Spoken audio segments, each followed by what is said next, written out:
please just stop using the word framework.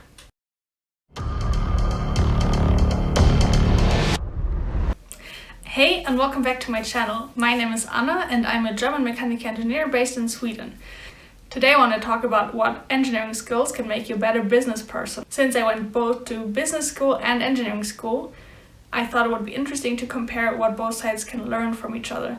And last week I actually talked about the opposite, what engineers could learn from business school. So this time I'm going to talk about what business people can learn from engineering school. So here are the top 5 skills that I learned in engineering school that I think can give you a really big advantage in business as well. The very first lesson I want to talk about is thinking in systems. As an engineer, you really learn to look at a complex problem as a system that can be broken down into subsystems or modules or different components. And this really makes you able to understand absolutely anything. So let's take the example of a coffee machine. This is not that complex of a system, but just as an example to understand the whole concept. If you see a coffee machine as a system that has different modules, then it has something to cook the water, something to detect when the water is cooking, something to then pour the water over the coffee, and something to shut it off when all of the coffee is in the mug. And each of these tasks can be broken down into more systems, like, for example, to boil the water, you need to have a heater and you need to have a container for the water and of course water.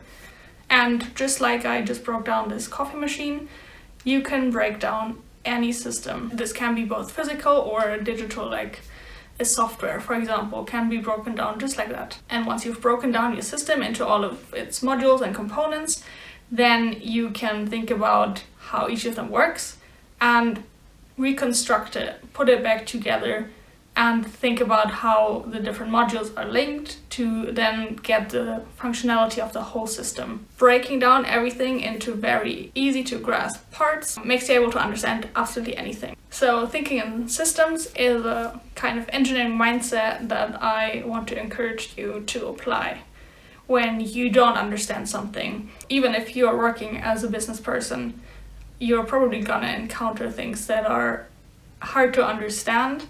And so just thinking of it as a system, breaking it down into its individual components, then understanding how these components are linked and using that to understand the overall function. This can be really helpful in many different situations. Okay, moving on to lesson number 2, and this is designing under constraints. Since engineering is supposed to be practical in nature, you cannot wait until you have all the information, until everything is defined to start designing. You need to start designing right away. This means you don't have all the information, you don't have all of the boundaries of your system defined. So let's take an example from my work. I work in battery production, and if you don't know, battery cells are constantly being innovated. So often you need to design the production line that makes these batteries before you even know what the product is exactly that you're going to make. So you're gonna have to make a lot of educated guesses, a lot of assumptions about how this product is gonna look like and what things could change and what things are likely to remain the same as the information that you now have.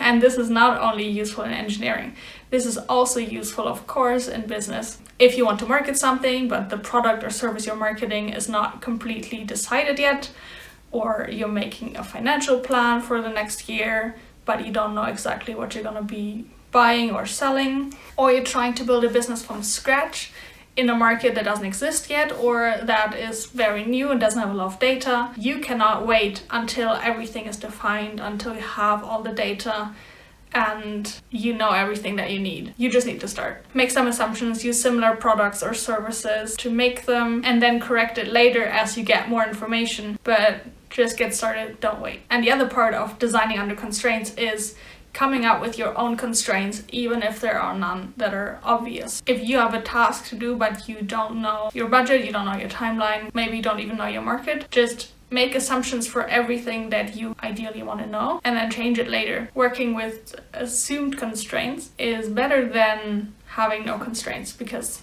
that's impossible. In engineering, this means if there's no size restrictions, you're going to think about, okay, well, what kind of size for the product makes sense? Does it need to be held in the hand, or does it need to fit into a garage, or things like that are all constraints that you can use as requirements for your product. And similarly, if you're trying to make something that you don't really know, what should the requirements be for it?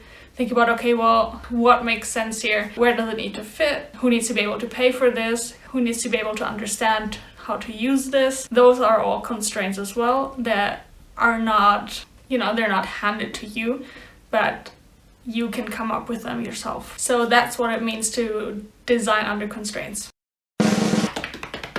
Lesson number 3 is understanding trade-offs and keeping in mind multiple concepts. So as an engineer, you know that there's never an optimal solution. Everything has its trade-offs, and you need to become really comfortable with that. There's always going to be a better technical solution that costs more, that takes up more space, that takes longer time to implement, but you don't always have that. So considering the trade-offs and making a good decision within them is a really important skill that I learned as an engineer, and that's really useful for business as well. So as an engineer, you first start with your list of requirements, the constraints that you set at the beginning, and then you try to understand, using systems, which different functions does your product need to fulfill, and then come the multiple concepts. You never just make one concept and you're like, I'm done. You need to come up with as many concepts as you can, and then you make a structured selection process. Which concept is the best based on the constraints that you set at the beginning, based on the benefits and drawbacks of each concept, and based on the priorities that your context calls for. And this structured approach can be applied to basically any decision that you're trying to make in business, and it can help you make the best decision considering your priorities, the constraints, and the benefits and drawbacks of each of the potential solutions. So lesson number 4 is prototyping, or in other words, stop talking and just build it already. Prototyping is the single best way to test your idea and see how your product will actually function in real life. The basic idea behind prototyping is to just build what you want to make before you have completely designed it. Like, make a very basic design, and then you build something, and then you look at it and you go, this is kind of shit, and then you change it, and then you build it again, and then you go, well, this is a little bit less shit, and then you change it again until it's good. This is prototyping. For example, if you're making an app, then you're not gonna build the entire app immediately, right? You're probably just gonna draw the different screens that the user would see on papers, and then you can kind of click through and show yourself the different pictures that you'll be seeing and figure out the first problems at this stage, where it's really cheap, it's just a little bit of paper that you've used. And then once you've got that down, then you can maybe go into programming something simple where it doesn't really look exactly like the app would, but the buttons are there, you can click and go from window to window and see how that works. And then after that, you can move on to having like a properly designed app that looks like it would, but also works like it would. And this doesn't just go for software products, but obviously also physical products. The reason to have these different kinds of prototypes is to just test all of the different aspects of your product before putting it all together, which takes a lot more effort and money than, just trying out the different aspects of your product. Now, I know this kind of prototyping approach has actually been implemented in certain business teachings, especially more modern ones. If you went to business school, you probably heard of the term minimum viable product, or short MVP, which is basically the idea of stripping down your product or service to the bare minimum that is necessary to represent the unique value that your business provides.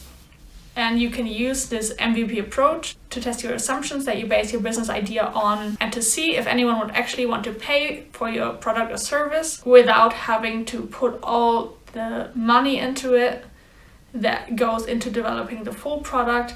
You can just, do like a light version of it. And if you're interested in this kind of leaner business approach, then I can also recommend the book The Lean Startup by Eric Ries, which talks exactly about this concept. However, this is obviously not exactly the same thing as prototyping, but yeah, I think this is kind of a related idea that's really interesting. In both of these approaches. Basically share the idea that you want to fail fast to find out what's not working and fix it or change your strategy based on that.